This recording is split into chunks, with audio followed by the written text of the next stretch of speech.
वो सुबह बाकी दिनों से कुछ अलग थी। आसमान साफ था, लेकिन सूरज मानो उदास होकर आसमान में ऊपर उठने से कतरा रहा था।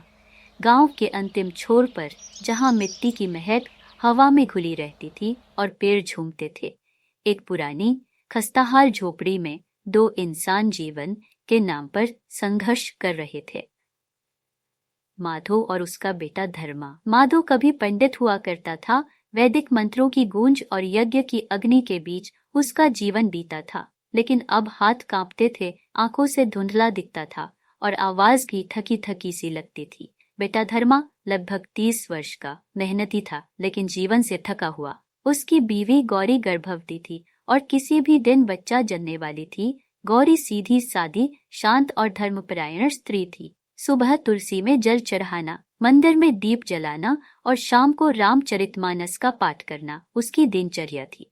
झोपड़ी में साधनों की कमी थी, लेकिन गौरी की उपस्थिति से उसमें एक स्नेह की गर्माहट बनी रहती थी। लेकिन जैसे जैसे प्रसव का दिन नजदीक आया, घर की चिंता बढ़ने लगी।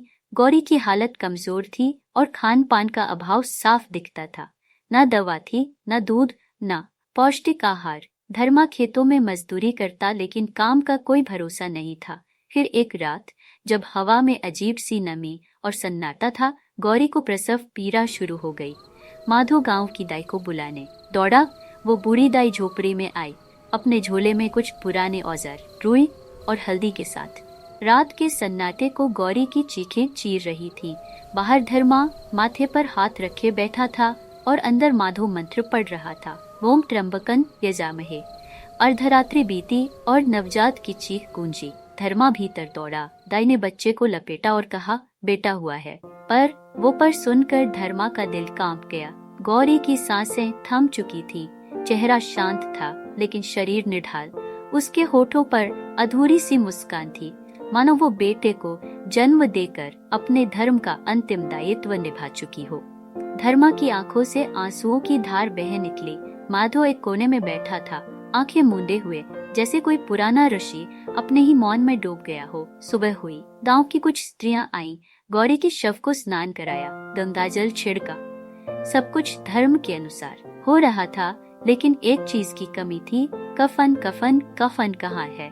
किसी औरत ने पूछा। माधो ने चुपचाप जमीन की ओर देखा। धर्मा ने कहा, कुछ नहीं है घर में। किसी ने सलाह दी, गांव से मांग लो या बाजार से ले आओ, बिना कफन के दाह नहीं होगा। धर्मा ने नवजात को एक बूढ़ी औरत की गोद में दिया और गांव की ओर निकल पड़ा। मंदिर के सामने खड़ा होकर बोला, मेरी गौरी नहीं रही, कफन चाहिए। भगवान के नाम पर कुछ दे दो। कुछ लोगों ने सिक्के दिए, कुछ ने ताने मारे। पहले पीने के लिए मांगता था, अब कफन के लिए। मगर धर्मा चुपचाप सब सहता रहा। शाम तक धर्मा के पास कुल 35 रुपए इकट्ठे हुए। उसने बाजार से एक पतली सफेद चादर खरीदी और एक नारियल। पंडित ने कहा था, दाह से पहले नारियल जरूरी है। वापस आकर उसने गौरी के शव को देखा। अब वो सिर्फ शरीर थी, लेकिन उसके चेहरे पर एक दिव्यता थी जो किसी देवी की प्रतिमा में होती है। माधो ने बेटे को देखा, बेटे ने पिता को, और दोनों समझ गए कि जीवन का सबसे बड़ा धर्म है अंतिम संस्कार। उस रात चांदनी कुछ ज्यादा ही सफेद थी। झोपड़ी के पीछे श्मशान की ओर जाती पगडंडी पर दो लोगों की परछाइयां थी, एक वृद्ध और एक युवक। उनके बीच में लकड़ियों से लदी एक छोटी सी अर्थी थी और गोद में एक नवजात, अनाथ, लेकिन उसके पास दो आंसुओं से भीगे हुए दिल थे, जो उसके लिए अब जीवन भर सब कुछ बन जाने वाले थे।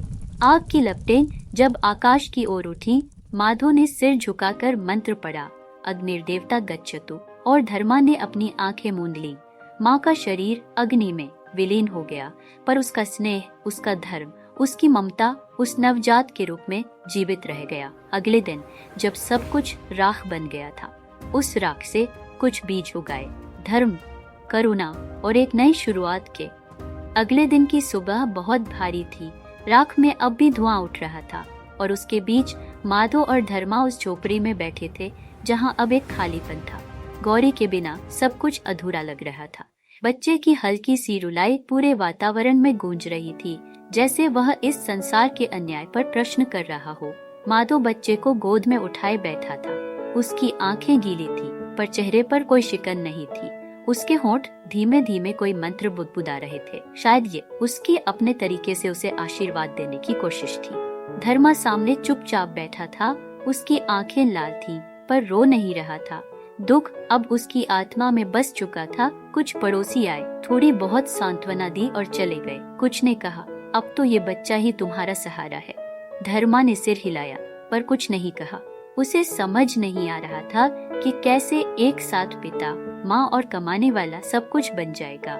माधो ने एक दिन कहा, धर्मा, अब समय आ गया है कि हम गांव के मंदिर में सेवा करें। वहाँ थोड़े पैसे भी मिल सकते हैं और बच्चा भी धर्म के वातावरण में बड़ा होगा।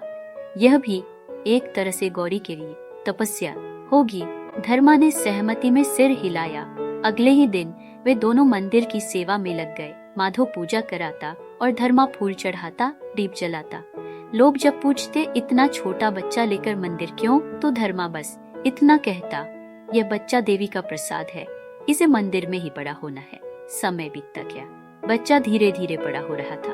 उसका नाम रखा गया प्रसाद। उसका चेहरा कुछ कुछ गौरी पर गया था और उसकी मुस्कान में माधो अपनी बहू की झलक देखता था। हर दिन मंदिर की घंटियों के बीच, रामायण और भगवद गीता की पाठ के बीच वह बच्चा बड़ा हो रहा था।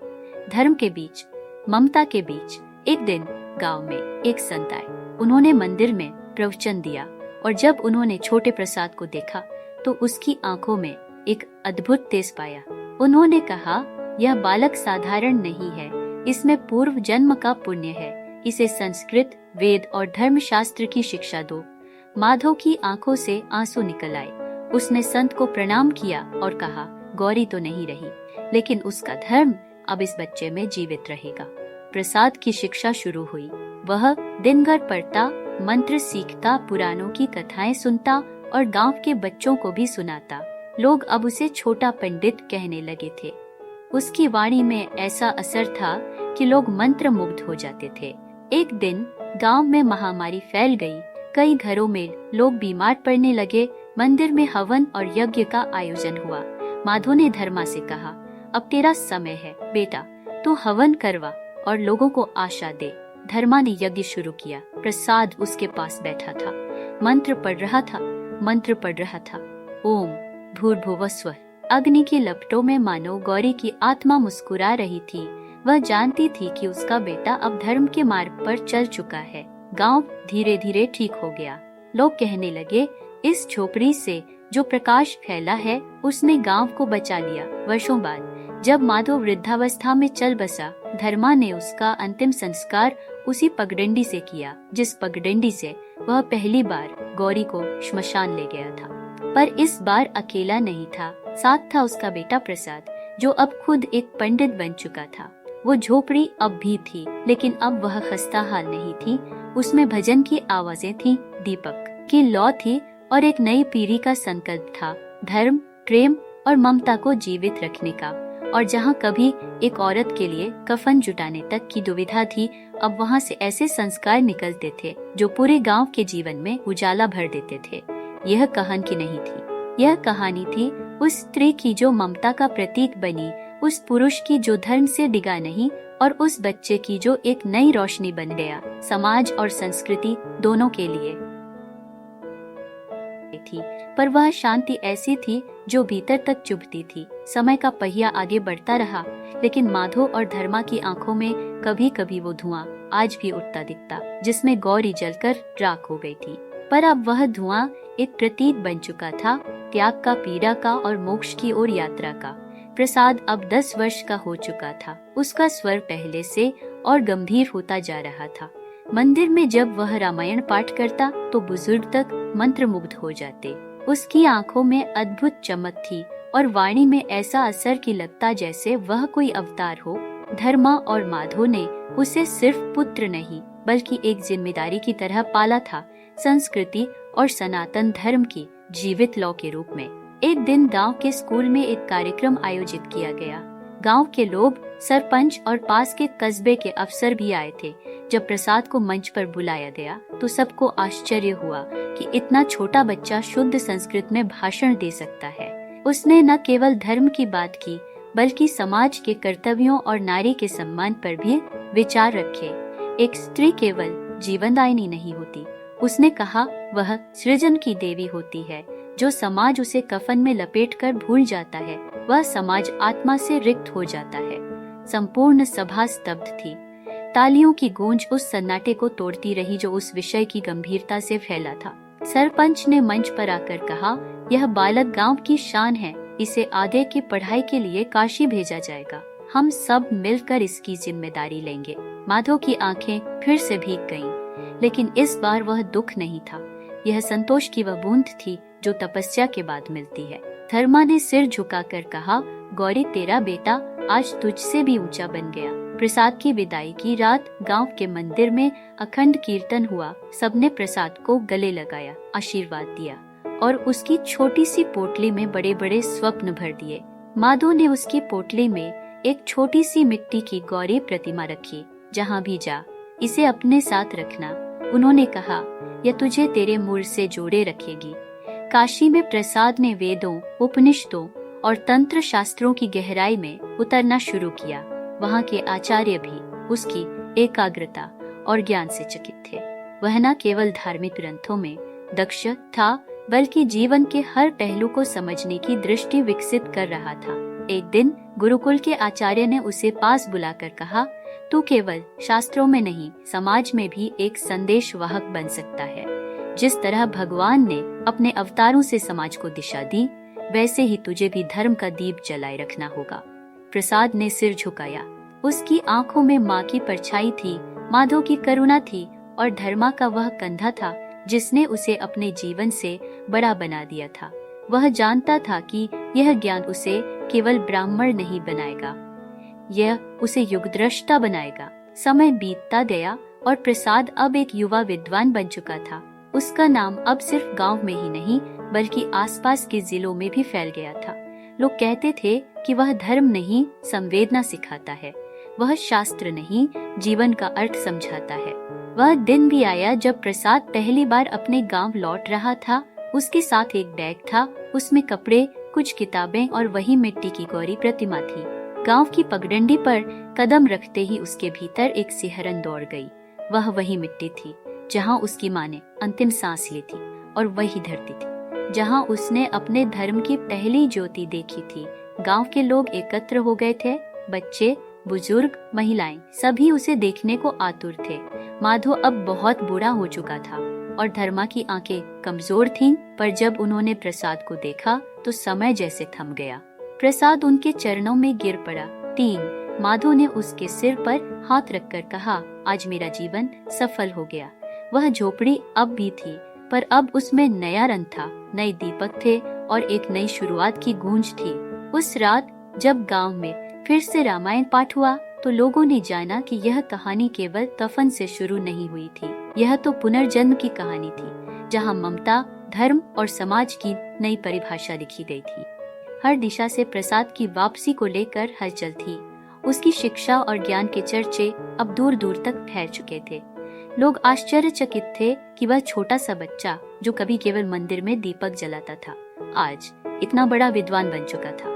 लेकिन प्रसाद के लिए यह सब कुछ नया नहीं था। उसकी यात्रा अभी शुरू हुई थी। वह जानता था कि उसका उद्देश्य केवल शास्त्रों में पारंगत होना नहीं है। उसका लक्ष्य था समाज में धर्म, नैतिकता और सहानुभूति की लहर फैलाना। वह जानता था कि समाज के अंदर जो विकृतियां थीं, उनका इलाज केवल शिक्षा और आचरण में सुधार से हो सकता था। प्रसाद ने गांव के सरपंच से मिलकर एक योजना बनाई, गांव के हर घर में शिक्षा का दीपक जलाना। उसने महसूस किया था कि गांव में कई बच्चे ऐसे थे जो आज भी पढ़ाई से वंचित थे और महिलाओं को उनके अधिकारों के बारे में भी कोई जानकारी नहीं थी। वह न केवल पुरानी शिक्षा को पुनर्जीवित करना चाहता था, बल्कि नारी के सम्मान और उसके अधिकारों को भी मुख्य धारा में लाना चाहता था। माता पिता अपने बच्चों को शिक्षा दें, प्रसाद ने गांव की पंचायत में कहा, और महिलाओं को अपनी शक्ति पहचाननी चाहिए क्योंकि उनके भीतर जीवन को आकार देने की क्षमता है। वह दिन भी आया जब प्रसाद ने एक सभा आयोजित की जिसमें वह बच्चों, महिलाओं और बुजुर्गों के लिए शिक्षा का मार्गदर्शन देने आया था। उस दिन मंदिर में विशेष पूजा का आयोजन किया गया था। कई लोग उस दिन अपनी दिनचर्या से बाहर निकलकर आए थे लेकिन प्रसाद का भाषण सुनने के लिए आए थे। उसकी आवाज में ऐसी गंभीरता और ताजगी थी कि हर शब्द गहरी छाप छोड़ रहा था। हमारे समाज में बहुत सी बातें छिपाई जाती हैं। हम अपनी बेटियों को कमजोर समझते हैं, लेकिन अगर हम उन्हें सही शिक्षा दें तो वे हर मुश्किल को पार कर सकती हैं। और जो समाज अपनी बेटियों का सम्मान नहीं करता, वह समाज सच्चे रूप से समृद्ध नहीं हो सकता। प्रसाद ने शिक्षा की बात की, लेकिन साथ ही साथ उसने अपने बचपन की यादें भी साझा की। उसने बताया कि कैसे उसकी माँ गौरी ने उसे जीवन के कठिन समय में हर दर्द और संघर्ष को सहन करके उसे सही मार्ग दिखाया था। मेरे लिए गौरी सिर्फ मेरी माँ नहीं थी, वह एक शक्ति का प्रतीक थी, और उसकी यह शक्ति आज मुझे यहाँ खड़ा कर रही है। उसकी बातें सुनकर लोग द्रवित हो गए, और कुछ समय बाद हर घर में एक छोटी सी पाठशाला की स्थापना हुई। हर महिला को पढ़ने और अपने अधिकारों को समझने का अवसर मिला।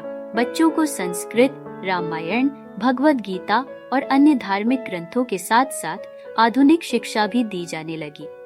गांव की तस्वीर धीरे धीरे बदलने लगी थी। जहां पहले लोग तंग विचारधारा के थे, वहां अब खुले विचारों का समागम होने लगा था। एक और जहां पुरुष अपने पुराने रिवाजों को बदलने से डरते थे, वहीं महिलाएं अब खुद को ज्यादा स्वतंत्र और सशक्त महसूस करने लगी थी। प्रसाद का जीवन अब केवल एक साधारण युवक का जीवन नहीं था, बल्कि वह एक समाज सुधारक के रूप में उभरा था। उसका नाम दूर दूर तक फैलने लगा था। न केवल गांव में, बल्कि आसपास के क्षेत्रों में भी उसे देखा और सुना जाने लगा। लोग उसकी बातों को गौर से सुनते थे और उसकी सलाह को अहमियत देते थे। लेकिन प्रसाद को यह भी महसूस हो रहा था कि जब तक समाज में असमानताएं होंगी, तब तक उसकी कोशिशें अधूरी रहेंगी। वह जानता था कि सामाजिक बदलाव एक दिन में नहीं हो सकता, लेकिन उसे इस दिशा में कदम तो बढ़ाने ही थे। वह समझ चुका था कि असल धर्म वह है जो व्यक्ति के आचरण में समाहित हो, जो उसे जीवन में श्रेष्ठता की ओर बढ़ने के लिए प्रेरित करता है। प्रसाद के दिल में यह सवाल था कि क्या वह कभी भी अपनी माँ और पिता की अपेक्षाओं पर खरा उतर सकेगा? क्या वह गौरी के सपने को पूरा कर पाएगा? लेकिन उसे यह भी एहसास हुआ कि उसने जो रास्ता चुना है, वह उसी का हिस्सा बन चुका था। अब उसे किसी और से कोई अपेक्षा नहीं थी। उसका लक्ष्य केवल समाज को एक बेहतर दिशा में ले जाना था। वह दिन भी आया जब प्रसाद को काशी से एक महत्वपूर्ण पद का प्रस्ताव मिला। यह एक बड़ी जिम्मेदारी थी, लेकिन प्रसाद ने उसे ठुकरा दिया। उसने कहा, मैंने जो किया वह मेरे गांव के लिए था। मेरा मार्गदर्शन, मेरी शक्ति यहाँ के लोगों के साथ है, और यहाँ से मुझे कोई नहीं हटा सकता। उसकी यह बात गांव के लोगों के दिलों में घर कर गई। वे जानते थे कि प्रसाद उनका ही बेटा है, जो न केवल शास्त्रों में पारंगत था, बल्कि उनके जीवन में धर्म और नैतिकता की रोशनी फैलाने का कार्य भी कर रहा था। वह कहानी अब भी जिंदा थी, जो कफन के माध्यम से शुरू हुई थी, और अब वह एक समाज की नई शुरुआत की ओर बढ़ रही थी। एक ऐसी शुरुआत जो प्रेम, ममता और धर्म की असली समझ को सबके बीच स्थापित करती थी। समय अपनी गति से चल रहा था, और प्रसाद का नाम अब पूरे इलाके में मशहूर हो चुका था। उसकी शिक्षा और समाज में बदलाव लाने के प्रयासों को देखकर न केवल उसका गांव, बल्कि आसपास के कई और गांव भी उसकी राह पर चलने लगे थे। उसका आदर्श अब औरों के लिए प्रेरणा बन चुका था। लेकिन प्रसाद के मन में एक सवाल था, जिसे वह लगातार खुद से पूछता था, क्या मेरी माँ की आत्मा मुझे इस रास्ते पर सही मार्गदर्शन दे रही है? उसका दिल आज भी गौरी की यादों में बसा था। वह जानता था कि वह जहाँ है, वहाँ तक पहुँचने में उसकी माँ का बहुत बड़ा हक था। हर दिन वह अपने माता पिता की कड़ी मेहनत, संघर्ष और बलिदान को याद करता था, और वही उसे नई ऊंचाइयों तक पहुंचने के लिए प्रेरित करता था। प्रसाद अब अपने घर के पास के बड़े बरगद के पेड़ के नीचे बैठा था। उस पेड़ के नीचे उसे कभी अपने बचपन के दिन याद आते थे, जब वह गौरी के साथ खेलता था, और उस समय की बातें जो अब उसकी यादों का हिस्सा बन चुकी थी। उसने सोचा, क्या वह मेरी माँ की तरह एक दिन पूरी दुनिया के लिए एक प्रेरणा बन पाएगा? एक दिन जब वह गांव के बच्चों को पढ़ा रहा था, एक वृद्ध महिला उसके पास आई। उसकी आंखों में दर्द था और चेहरे पर गहरी चिंता। महिला ने प्रसाद से कहा, बेटा, मैं तुम्हारी बातें सुनती हूँ, लेकिन मैं क्या करूँ? मेरे बेटे ने मुझे घर से निकाल दिया है। अब मैं कहाँ जाऊँ? प्रसाद ने ध्यान से उसकी बात सुनी और फिर उससे कहा, तुम्हारे बेटे ने तुम्हें त्याग दिया है। यह बहुत दुखद है, लेकिन तुम जानती हो कि हर व्यक्ति का धर्म उसकी जिम्मेदारी से आता है। बेटों का कर्तव्य है कि वे अपनी माँ का सम्मान करें, लेकिन तुम भी खुद को एक शक्ति मानो और उस शक्ति के साथ अपने जीवन के बाकी हिस्सों को जीने की कोशिश करो। कभी भी किसी को अपनी कमजोरी का एहसास मत होने दो। महिला की आंखों में आंसू थे, लेकिन वह प्रसाद की बातों को आत्मसात करने की कोशिश कर रही थी। उसकी बातों से महिला का दिल हल्का हुआ और उसने प्रसाद को आशीर्वाद दिया। प्रसाद अब यह समझ चुका था कि समाज में बदलाव लाने के लिए केवल शास्त्रों का ज्ञान ही नहीं, बल्कि लोगों के बीच सहानुभूति और सम्मान का भी होना जरूरी है। उसे अब यह एहसास हो गया था कि जो वह समाज को सिखा रहा है वह उतना ही जरूरी है जितना वह ज्ञान जिसे वह बच्चों को देता है। वह दिन भी आया जब प्रसाद ने गांव में एक बड़ा आयोजन करने का निर्णय लिया, एक धर्म सभा जिसमें हर उम्र और वर्ग के लोग शामिल होंगे। उसने इसे समानता और धर्म का महा आयोजन नाम दिया।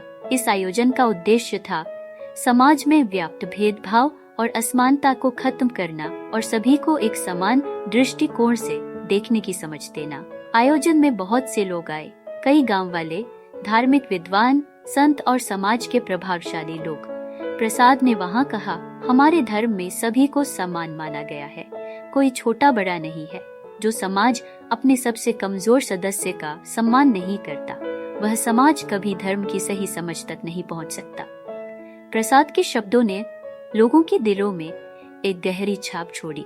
उन्होंने देखा कि धर्म केवल पूजा पाठ नहीं है, बल्कि यह जीवन के हर पहलू में सही आचरण, समानता और न्याय की ओर ले जाने वाला मार्ग है। समाज में बदलाव की प्रक्रिया अब तेज हो रही थी। महिलाएं अब पहले से ज्यादा सक्रिय रूप से अपने अधिकारों के लिए आवाज उठा रही थी और पुरुष भी उनके समर्थन में खड़े हो रहे थे। गांव में नए विचारों और शिक्षा का प्रसार हो चुका था। एक दिन जब प्रसाद अपने कमरे में बैठा था, उसने अपने जीवन की दिशा पर विचार किया। वह जानता था कि उसे समाज के प्रति अपने कर्तव्यों को निभाने के लिए और भी बहुत कुछ करना होगा, लेकिन वह यह भी जानता था कि उसका काम कभी खत्म नहीं होगा। मुझे कभी यह एहसास नहीं होने देना चाहिए कि मैंने सब कुछ कर लिया है, वह खुद से बुदबुदाया। समाज को बदलने की यात्रा कभी खत्म नहीं होती। यह सोचकर उसने एक नई यात्रा की ओर कदम बढ़ाया, जहां उसका उद्देश्य केवल शिक्षा और सुधार नहीं था, बल्कि एक ऐसी दुनिया बनाने का था जहां हर व्यक्ति को सम्मान मिले, जहां हर महिला को अपना हक मिले और जहां समाज धर्म, ममता और सहानुभूति के साथ आगे बढ़े। समय का चक्र लगातार घूम रहा था और प्रसाद की लोकप्रियता अब कहीं अधिक बढ़ चुकी थी। न केवल उसका गांव, बल्कि आसपास के कई गांवों में भी उसकी बातें होने लगी थी। वह अब केवल एक पंडित नहीं, बल्कि एक मार्गदर्शक बन चुका था। उसका नाम बड़े आदर से लिया जाता था। लोग उसकी ओर तब देखते जब उन्हें जीवन के कठिन मोड़ों पर मार्गदर्शन की आवश्यकता होती। एक दिन प्रसाद अपने आश्रम में बैठा था, तभी गांव के कुछ बुजुर्ग लोग आए। उनके चेहरे पर गहरी चिंता थी। वे प्रसाद के पास बैठते हुए बोले, बेटा, हमारे गांव के बीच एक विवाद खड़ा हो गया है। दो कुटुंब आपस में लड़ रहे हैं और हम नहीं जानते कि इस विवाद का समाधान कैसे निकालें। प्रसाद ने उन्हें शांतिपूर्वक सुना और फिर कुछ देर तक सोचने के बाद कहा, विवाद हमेशा तब उत्पन्न होते हैं जब हम एक दूसरे की भावनाओं को समझने की कोशिश नहीं करते। अगर हम यह समझ सकें कि हमारी सामूहिक शक्ति एकजुट होकर काम करती है, तो कोई भी समस्या बड़ी नहीं होती। हमें पहले अपने बीच विश्वास पैदा करना होगा, इसके बाद हम किसी भी समस्या का समाधान सुलझा सकते हैं। बुजुर्गों ने प्रसाद की बातों को सुना और धीरे धीरे उनके विचारों में बदलाव आया। उन्होंने प्रसाद की सलाह पर अमल करने का निश्चय किया। वे गांव लौटे और दोनों कुटुंबों को एकत्रित किया। काफी समय तक चर्चा के बाद दोनों पक्षों के बीच समझौता हुआ और गांव में शांति कायम हुई। यह प्रसाद की शिक्षा का ही परिणाम था कि गांव में अब विवादों को शांति से सुलझाने की परंपरा बन गई थी। इस सफलता के बाद प्रसाद को एक नई जिम्मेदारी का एहसास हुआ। उसने महसूस किया कि केवल गांव के भीतर ही नहीं बल्कि पूरे समाज में ऐसे विवादों और भेदभाव को खत्म करने की आवश्यकता है। वह चाहता था कि लोग अपनी समस्याओं को सामूहिक रूप से सुलझाने की आदत डालें ताकि समाज में हर व्यक्ति को समान सम्मान और अवसर मिले। इस उद्देश्य को प्राप्त करने के लिए उसने एक और बड़ा कदम उठाया। उसने अपने गांव में एक सम्मेलन आयोजित किया जिसमें वह अन्य गांवों के लोगों को भी आमंत्रित करने वाला था। इस सम्मेलन का मुख्य उद्देश्य था लोगों को आपस में जोड़ना और उन्हें यह समझाना कि समाज में भेदभाव और विद्वेष की कोई जगह नहीं होनी चाहिए। सम्मेलन का दिन आया। बड़ी संख्या में लोग इकट्ठा हुए। एक एक करके उन्होंने अपने विचार प्रस्तुत किए। प्रसाद ने भी अपना संदेश दिया। हम सबका धर्म एक ही है और वह है मानवता का धर्म। हम सबकी जिम्मेदारी है कि हम एक दूसरे का सम्मान करें और हर किसी को समान अवसर दें। यह हमारा धर्म है। प्रसाद की बातों ने उपस्थित लोगों को गहरे तक प्रभावित किया। कई गांवों के लोग अब एकजुट होने लगे थे। उन्होंने महसूस किया कि केवल धर्म ही नहीं बल्कि मानवता भी एक धर्म है जिसे हमें हर रोज जीने की आवश्यकता है। इस सम्मेलन के बाद प्रसाद ने कई छोटे छोटे समूह बनाए जहां लोग अपनी समस्याओं को खुलकर साझा करते थे और सामूहिक रूप से समाधान निकालते थे। यह एक नई शुरुआत थी, एक नई दिशा की ओर। कुछ महीनों बाद गांव में एक और बड़ी चुनौती आई। गांव के पास एक बड़ा संकट आ खड़ा हुआ था, एक भीषण बाढ़। गांव के लोग बहुत घबराए हुए थे और उन्हें नहीं पता था कि कैसे इस विपत्ति से निपटा जाए।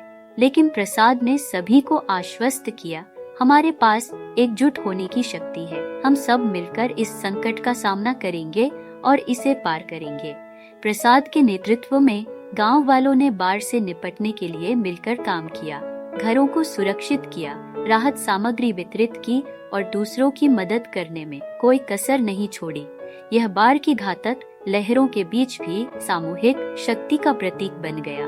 वह दिन भी आया जब बाढ़ का पानी घटने लगा और गांव में शांति लौट आई।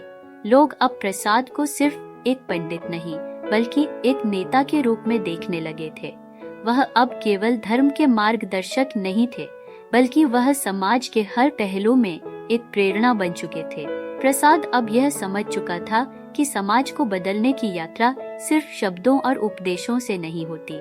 इसे वास्तविक जीवन में उतारने के लिए कड़ी मेहनत, एकजुटता और सहानुभूति की आवश्यकता थी। उसने यह भी महसूस किया कि धर्म केवल मंदिरों में नहीं बल्कि हर घर में, हर दिल में होना चाहिए। समाज में एक नई जागरूकता फैल रही थी और प्रसाद के मार्गदर्शन में लोग एक दूसरे के साथ सहानुभूति और प्रेम से पेश आने लगे थे। यह एक नई शुरुआत थी, एक ऐसे समाज की ओर जहां न केवल धर्म बल्कि मानवता भी सर्वोपरि की। प्रसाद ने अपनी यात्रा में एक महत्वपूर्ण सत्य सीखा, समाज में बदलाव तभी संभव है जब हर व्यक्ति अपने भीतर मानवता का अनुभव करता है। यह धर्म का सर्वोत्तम रूप है। जो समाज एकजुट रहता है वही किसी भी विपत्ति का सामना कर सकता है। जीवन की सच्ची सीख यह है कि हर व्यक्ति को समान सम्मान दिया जाए और उसके दुख दर्द को समझा जाए। यही वह मार्ग है जिस पर चलते हुए हम सभी एक बेहतर समाज की ओर बढ़ सकते हैं। यदि आप भी चाहते हैं कि हमारा समाज और भी मजबूत और एकजुट बने तो अपने आसपास के लोगों के साथ सहयोग और समझदारी से पेश आए। किसी की मदद करने में कभी पीछे न हटे क्योंकि हर छोटी मदद का बड़ा असर होता है। और अगर आपको इस कहानी से कुछ सीखने को मिला हो तो इसे अपने दोस्तों और परिवार के साथ जरूर साझा करें। हर कदम में एकता और मानवता की भावना बनाए रखें ताकि हम सब मिलकर एक बेहतर कल की ओर बढ़ सकें।